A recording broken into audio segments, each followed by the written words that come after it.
आज की वीडियो में हम पढ़ेंगे guys resistance in parallel combination.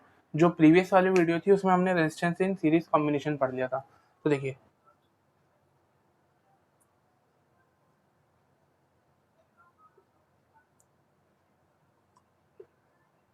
Resistance को हम पैरेलली कंबाइन किस तरीके से कर सकते हैं। मान लीजिए हमारे पास तीन रेजिस्टेंस है। एक रेजिस्टेंस है R1, दूसरा रेजिस्टेंस है हमारे पास R2 एंड जो तीसरा रेजिस्टेंस है वो हमारे पास है R3। तो जब हम तीनों रेजिस्टेंस को क्या करेंगे, एक दूसरे का जो हमारे कॉमन पॉइंट होंगे या फिर जो एंड पॉइंट होंगे वो कॉमन रखेंगे। एंड पॉइंट कॉमन रखने का मतलब क्या है, मान लीजिए देखिए ये हमारे पास एक रेजिस्टेंस हो गया, जैसे मान लीजिए ये R2 वाला रेजिस्टेंस है। अब जो R1 वाला रेजिस्टेंस हम लगाएंगे वो R1 वाला रेजिस्टेंस हमें इस तरीके से लगाना है कि उसके जो एंड पॉइंट है ना, वो एंड पॉइंट क्या कर रहे हो, R2 वाले के भी दोनों एंड पॉइंट्स को टच कर रहे हो। मतलब R1 वाला रेजिस्टेंस हम कैसे लगा सकते हैं, इस तरीके से। यहाँ पर आ जाएगा R1 वाला रेजिस्टेंस कि जो इसके एंड पॉइंट है वो क्या कर रहे हैं, R2 वाले के भी एंड पॉइंट्स को टच कर रहे हैं। ऐसे R3 वाला हम कैसे लगा सकते हैं, इस तरीके से। तो इसे बोला जाएगा गाइस पैरेलल कॉम्बिनेशन कि when we connect the resistance through two common points, this is called parallel combination. मतलब जब हम रेजिस्टेंस को क्या करें, दो कॉमन पॉइंट से अटैच कर दें। मतलब एक पॉइंट हमारे पास ये हो गया ए, दूसरा पॉइंट हो गया हमारे पास बी। तो ये जो तीनों के तीनों रेजिस्टेंस है, इन तीनों रेजिस्टेंस का एक कॉमन पॉइंट है ए और बी, जहां पर ए वाले पॉइंट पे क्या हो रहा है, हमारे पास तीनों रेजिस्टेंस आके जुड़ रहे हैं और बी वाले पॉइंट पे भी तीनों रेजिस्टेंस आके जुड़ रहे हैं। तो ऐसे कॉम्बिनेशन को, such combination is known as parallel combination. ऐसी चीज, ऐसे जो कॉम्बिनेशन होता है रेजिस्टेंस का, उसे हम क्या बोलते हैं, पैरेलल कॉम्बिनेशन। अब पैरेलल कॉम्बिनेशन का फॉर्मूला डिराइव किस तरीके से होगा वो देख लेते हैं। देखिए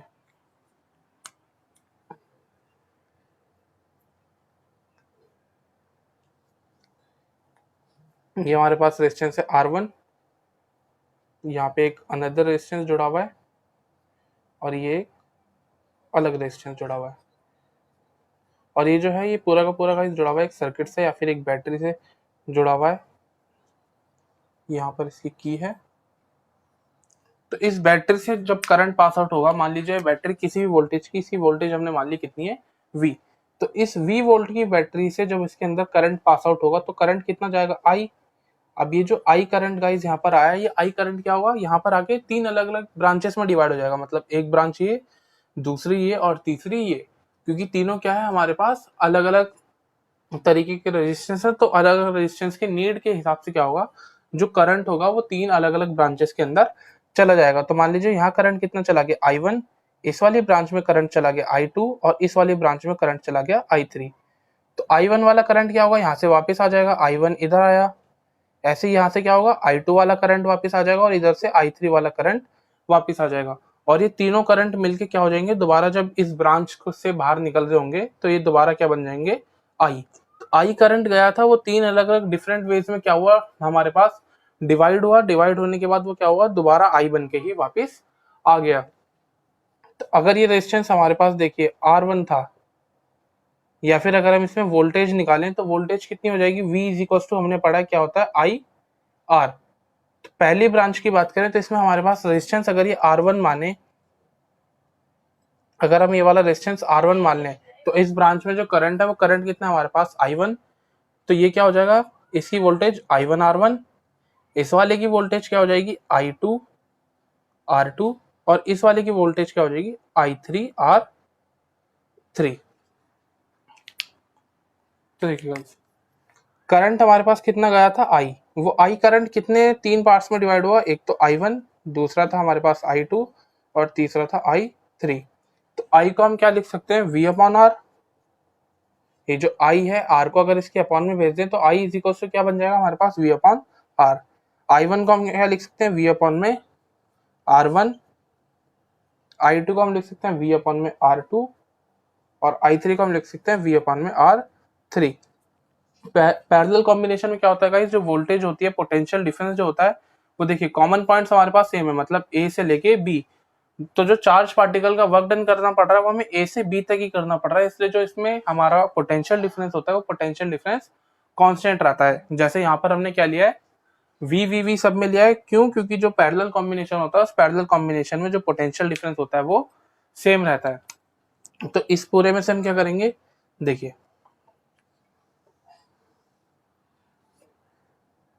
ये हमारे पास लिखा है V upon R is equal to, यहाँ से v कॉमन ले लेंगे तो बचेगा 1/r1 plus 1/r2 plus 1/r3। v से v हमारा कैंसिल हो जाएगा तो 1/r equal to 1/r1 plus 1/r2 plus 1/r3। तो ये जो होगा ये हमारा क्या हो जाएगा गाइस, पैरेलल कॉम्बिनेशन में रेजिस्टेंस निकालने का फॉर्मूला। अब कुछ न्यूमेरिकल्स देख लेते हैं जो हमारे जो सीरीज और पैरेलल कॉम्बिनेशन का कॉन्सेप्ट है वो पूरी तरीके से क्लियर कर देंगे। देखिए गाइस क्वेश्चन हमें दे रखा है, 3 रेजिस्टेंस दे रखे हैं इसमें R1 R2 R3, तीनों की जो वैल्यू है वो कितनी है 10 ओम 10 ओम एंड 10 ओमेगा। बैटरी जिससे वो कनेक्टेड है वो बैटरी कितने वोल्टेज की हमारे पास, देखिए बैटरी हमारे पास है 60 वोल्ट की। हमें कह रहा है हमें क्या निकालना है, टोटल रेजिस्टेंस निकालना है एंड करंट निकालना है कि सर्किट में टोटल रेजिस्टेंस कितना है। टोटल रेजिस्टेंस का मतलब इस पूरे की जगह हम जो एक अकेला रेजिस्टेंस यूज कर सके उस रेजिस्टेंस की वैल्यू बतानी है, और करंट बताना है कि सर्किट में करंट कितना फ्लो हो रहा है। तो सबसे पहले हमें ये देखना होगा कि जो हमारे रेजिस्टेंस लगे हुए हैं R1 R2 एंड R3 वो रेजिस्टेंस हमारे सीरीज कॉम्बिनेशन में लगे हुए हैं या फिर पैरेलल में लगे हुए हैं। तो हम देखें तो देखिए यहाँ पर गाइस इनके जो कॉमन पॉइंट्स है वो कॉमन पॉइंट्स क्या है, सेम है। मतलब R1 का भी कॉमन पॉइंट वही है, R2 का भी वही है और R3 का भी वही है। मतलब ये स्टार्ट भी एक ही पॉइंट से हो रहा है और एंड भी एक ही पॉइंट पर हो रहे हैं। इसका मतलब ये कैसे है हमारे पास पैरेलल कॉम्बिनेशन में। तो अब लिख देंगे since R1 R2 and R3 are connected in parallel combination. ये किस में कनेक्टेड है, पैरेलल कॉम्बिनेशन में। तो पैरेलल कॉम्बिनेशन में टोटल रेजिस्टेंस निकालने का जो फॉर्मूला होता है वो कितना होता है 1/r1 plus 1/r2 plus 1/r3। तो 1/r1 की वैल्यू कितनी दे रखी है हमारे पास 10, R2 की भी वैल्यू हमारे पास 10 है और R3 की भी वैल्यू हमारे पास 10 है। इन्हें एलसीएम लेके सॉल्व करेंगे तो गाइज हमारे पास क्या आ जाएगा, इसका आंसर 3/10। मतलब 1/RT कितना आ रहा है हमारे पास 3/10। तो इसे क्रॉस मल्टीप्लाई वो 10 इधर लेके जाएंगे 3 इसके अपॉन में आएगा तो RT इज इक्वल टू क्या हो जाएगा हमारे पास 10/3। तो जो टोटल रेजिस्टेंस हमें यूज करना पड़ेगा इन तीनों की जगह वो हमारे पास कितना होना चाहिए 10/3 ओम का रेजिस्टेंस होना चाहिए। दूसरा हमें कह रहा है हमें इसकी वोल्टेज बतानी है या फिर करंट बताना है, करंट कितना होगा। तो देखिए V इज इक्वल टू होता है IR, रेजिस्टेंस हमें पता है, हमें करंट निकालना है, वोल्टेज हमें दे रखी है, वोल्टेज कितनी है 60 इज इक्वल टू करंट हमें निकालना है, रेजिस्टेंस की वैल्यू हमने अभी भी निकाल ली, वो कितनी आई है 10/3। तो 0 से 0 कट जाएगा, 3 इधर मल्टीप्लाई में आएगा तो हमारे पास जो करंट है वो करंट कितना हो गया 18 एम्पियर का। कि जो सर्किट है सर्किट में करंट कितने एम्पियर का फ्लो हो रहा है 18 एम्पियर का। नेक्स्ट क्वेश्चन देखते हैं। देखिए गाइस नेक्स्ट क्वेश्चन में दे रखा है हमारे पास 4 रेजिस्टेंस कनेक्टेड है सर्किट में, बैटरी जुड़ी हुई है 30 वोल्ट की। कह रहा है जो R1 वाला रेजिस्टेंस है वो 2 ओम का है, R2 वाला और R3 वाले रेजिस्टेंस भी 2 ओम के हैं, और जो R4 वाला हमारे पास रेजिस्टेंस है वो भी 2 ओम का है। हमें निकालना है टोटल रेजिस्टेंस कितना होगा और जो करंट है सर्किट के अंदर वो करंट कितना होगा। तो इस सर्किट को देखिए, ऐसे सर्किट में क्या करना पड़ेगा आपको, सबसे पहले सर्किट को छोटा करना पड़ेगा। सर्किट छोटा करने का मतलब है कि अगर कोई रेजिस्टेंस आपका पैरेलल में लगा हुआ है तो आप पहले उसे पैरेलल वाले को सॉल्व कीजिए, सीरीज में अगर कोई लगा हुआ है तो आप पहले सीरीज वाले को सॉल्व कीजिए। तो यहाँ पे हम देख रहे हैं अगर हम R1 वाले को देखें तो R1 वाला तो अकेले ही हमारे पास क्या है नॉर्मल है, इसके साथ अगर कोई रेजिस्टेंस सीरीज में लगा हुआ होता तो हम उसे सॉल्व कर सकते थे। ऐसे ही R4 वाले के साथ कोई रेजिस्टेंस सीरीज में लगा हुआ नहीं है, हम इसे सॉल्व कर नहीं सकते। तो बचा क्या हमारे पास R2 एंड R3। तो R2 और R3 की बात करें तो इन दोनों का क्या है कॉमन पॉइंट सेम है। मतलब ये R2 और R3 क्या है हमारे पास एक ही इस पॉइंट पर क्या है दोनों कनेक्टेड है। अगर ये दोनों का कॉमन पॉइंट हमारे पास सेम है इसका मतलब क्या होगा जो R2 है एंड R3 है वो कैसे कॉम्बिनेशन में होंगे हमारे पास पैरेलल कॉम्बिनेशन में। पैरेलल कॉम्बिनेशन में हमने पढ़ा है कि जो टोटल रेजिस्टेंस होता है वो कितना हो जाता है 1/R2 प्लस 1/R3। तो 1/R2 की वैल्यू हमें दे रखी है 2 और R3 की जो वैल्यू है वो भी हमारे पास दे रखी है 2। इसे सॉल्व करेंगे वैल्यू हमारे पास आ जाएगी 2/2 मतलब 1 ओम। तो जो टोटल रेजिस्टेंस होगा जिसे हम R2 और R3 की जगह यूज कर सकते हैं वो कितने ओम का होगा हमारे पास, 1 ओम का। इसे आप RT मान लीजिए। तो हम इस सर्किट को ऐसे लिख सकते हैं, देखिए कि जो R2 और R3 था, उस R2 और R3 की जगह हम क्या करें, एक सिंगल रेजिस्टेंस यूज कर लें, और वो सिंगल रेजिस्टेंस हमारे पास कितने ओम का होना चाहिए, 1 ओम का। तो मान लीजिए उस R2 और R3 को हटा के हमने यहाँ जो RT यूज करा है वो कितना है, 1 ओम का। अब देखिए, अब ये जो R1 है, R1 क्या है, RT वाले के साथ सीरीज कॉम्बिनेशन में आ चुका है। क्यों? क्योंकि इनके जो एंड पॉइंट है, देखिए इसका एंड पॉइंट और इसका स्टार्टिंग पॉइंट, ऐसे इस वाले का एंड पॉइंट एंड R4 वाले का स्टार्टिंग पॉइंट, ये सारे क्या है, सेम है। इसका मतलब ये जो तीनों रेजिस्टेंस है R1, RT एंड R4, ये सारे अब किस में कनेक्टेड है, सीरीज कॉम्बिनेशन में। तो अब हम क्या करेंगे, इन्हें सॉल्व करेंगे। तो देखिए, since R1, RT and R4 are now connected in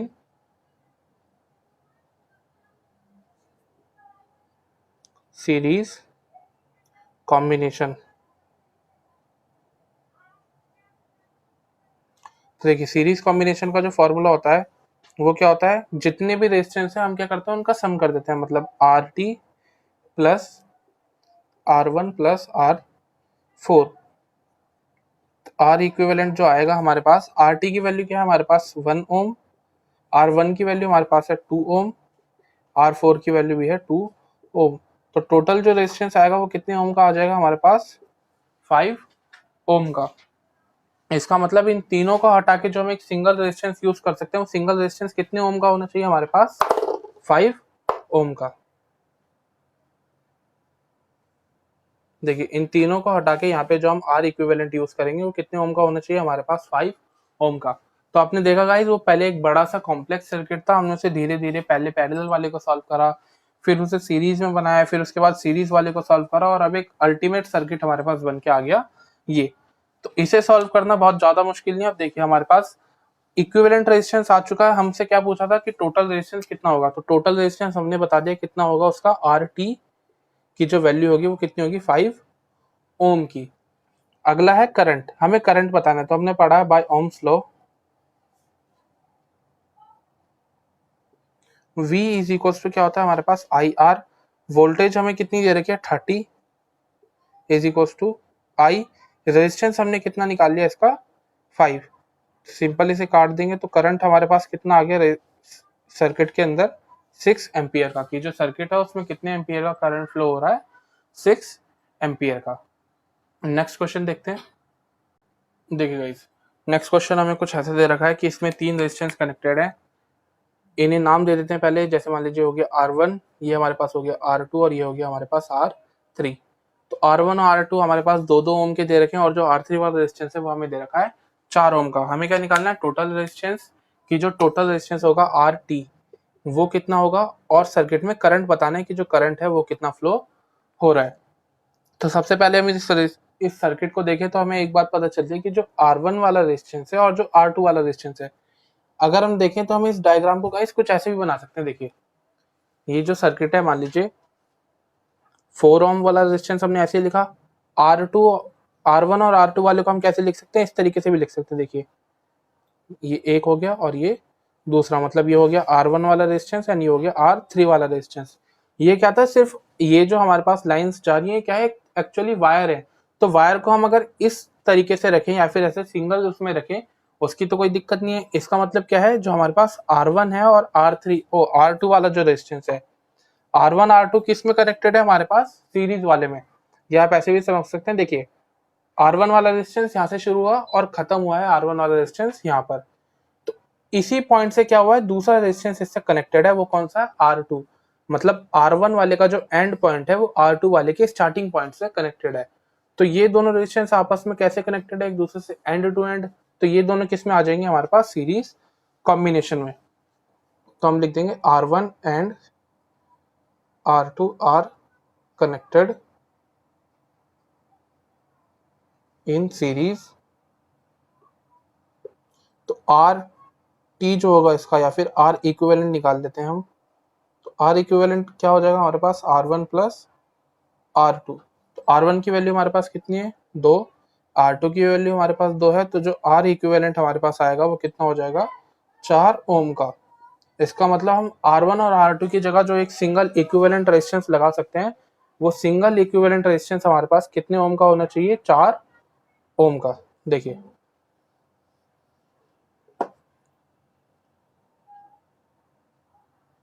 इसकी जगह जो हम यहाँ पे इक्विवेलेंट रेजिस्टेंस लगाएंगे, इक्विवेलेंट रेजिस्टेंस कितने ओम का होना चाहिए, 4 ओम का। अब देखिए, अब बात करते हैं हम इक्विवेलेंट रेजिस्टेंस एंड R4 के बारे में, वो R3 के बारे में, कि ये वाला जो रेजिस्टेंस है और ये दो है, ये वाला जो है ये किस तरीके से कनेक्टेड है। तो देखिए R इक्विवेलेंट और R3 इन दोनों के अगर हम स्टार्टिंग पॉइंट देखें तो स्टार्टिंग पॉइंट हमारा सेम है। एंड पॉइंट देखें तो एंड पॉइंट भी हमारे पास जो B वाला पॉइंट है ये सेम है, मतलब ये दोनों एक दूसरे से क्या है, एक कॉमन पॉइंट से कनेक्टेड है।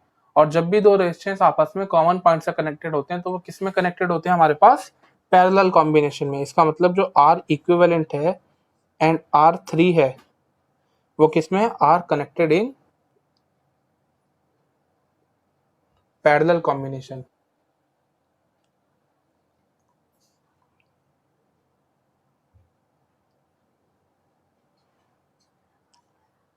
तो देखिए इन दोनों की जगह जो हम R टोटल निकालेंगे, वो टोटल रेजिस्टेंस कितना होना चाहिए हमारे पास, पैरेलल में है तो पैरेलल वाले का फॉर्मूला क्या होता है हमारे पास, 1/RT इज इक्वल टू 1 में R इक्विवेलेंट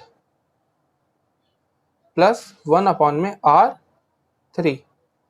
तो 1/R इक्विवेलेंट की वैल्यू हमारे पास कितनी हो जाएगी, 1/4, 1 में R3, 1/R3 की वैल्यू कितनी हमें दे रखी है, 4। तो ये हमारे पास आंसर क्या आ जाएगा, 4 एलसीएम लेंगे तो 2/4 मतलब 1/2। तो देखिए 1 में RT हमारे पास कितना आ गया, 1/2। इसका मतलब जो RT की वैल्यू हमारे पास होगी वो RT की वैल्यू कितनी आ जाएगी, RT की जो वैल्यू होगी वो हमारे पास आ जाएगी 2 ओम। इसका मतलब क्या है कि हम इस पूरे को हटा के यहाँ पर ये जो है इन दोनों रेजिस्टेंस को हटा के जो एक सिंगल रेजिस्टेंस यूज कर सकते हैं, वो कितने ओम का होगा हमारे पास, 2 ओम का। कि जो RT है वो RT हमारे पास कितना निकल के आया है, 2 ओम। इसका मतलब सर्किट में सिर्फ एक ही रेजिस्टेंस लगा हुआ होगा गाइस, 2 ओम का। तो अब जब एक ही इसमें रेजिस्टेंस बचा है तो हमें क्या निकालना था, करंट।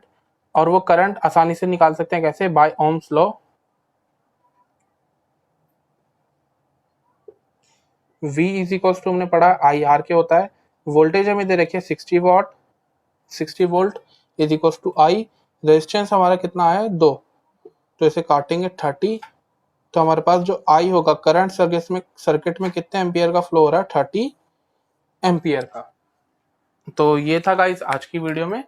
अगर आपको वीडियो अच्छी लगी हो तो वीडियो को लाइक कीजिएगा, चैनल को सब्सक्राइब करना ना भूलें। Thanks for watching.